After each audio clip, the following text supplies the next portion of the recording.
Okay, I work at a retirement home. That's my life. I work at a retirement home, and because of my demeanor, I got placed on the Alzheimer's unit.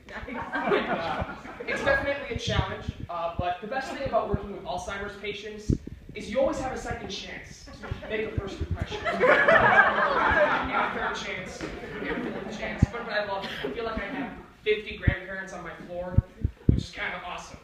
But I'm going to tell you about one of my residents named Joe. Okay, now Joe's a funny guy. All right? Joe has glasses, and he's in a wheelchair. Keep in mind, he has Alzheimer's, so he forgets things a couple minutes later. But the funny thing about Joe is, he's always in the way. He doesn't want to be in the way, but he's always in the way. And I can't even take 2 steps. I'm like, Joe, and he's like, oh, I'm sorry. Didn't know I was in the way. I can't even get out of my car in the morning for work. Joe! I'm sorry. Looks like we'll have to exchange insurance. One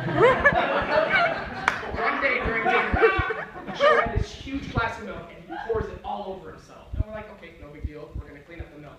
And he just loses it. He's like, oh my God, now the milk is on the floor, and the janitors have to clean it up, and the laundry people have to do my laundry, and you have to get me new milk. We're like, hey, Papa, it's okay. You know what? We're going to get you a new glass of milk. No, I just feel like I'm an inconvenience, and I'm bothering everybody. Okay, Grandpa, don't cry over spilled milk. There's your milk, okay? Everything's going to be fine. And me and the guy I was working with, we just looked at each other and counted back from 3. We were like, 3, 2, 1. And we hear Joe, who the fuck spilled milk on me? Things like that happen all the time. But it is kind of nice for you to be performing stand-up in Chicago, because I'm from Plainfield. And nothing happens in Plainfield.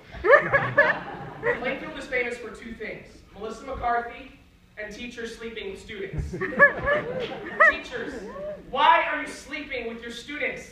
And students, there is different ways to get extra credit. Okay? What are students doing that's like turning on these teachers? Hey, Timmy, yeah, you pledged that allegiance. Yeah. Jane, stop chewing on your pencil, it's driving me crazy. This is the progress we've made in American education. We used to hit kids.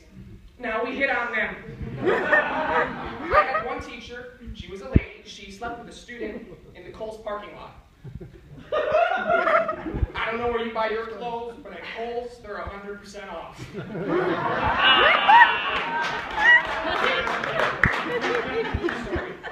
My nickname at work is Aladdin. Not because of the resemblance, but because everybody thinks I'm Muslim. I get it. You know, I'm tan. My name is Aram, Rayzian. You know, doesn't sound very Christian, but I am. Actually, I can tell you the exact day when I realized I looked Middle Eastern. It was September 12th. Everybody just started looking at me. But the thing is, when people call me Muslim, they're not discreet about it. They just flat out make assumptions. Like, one time I was at my friend's house. He's Filipino, he offered me a sandwich, and I'm about to eat it. And his mom across the room goes, stop! And I'm like, what? She's like, that is pork in it. I'm like, so? She's like, you can have pork?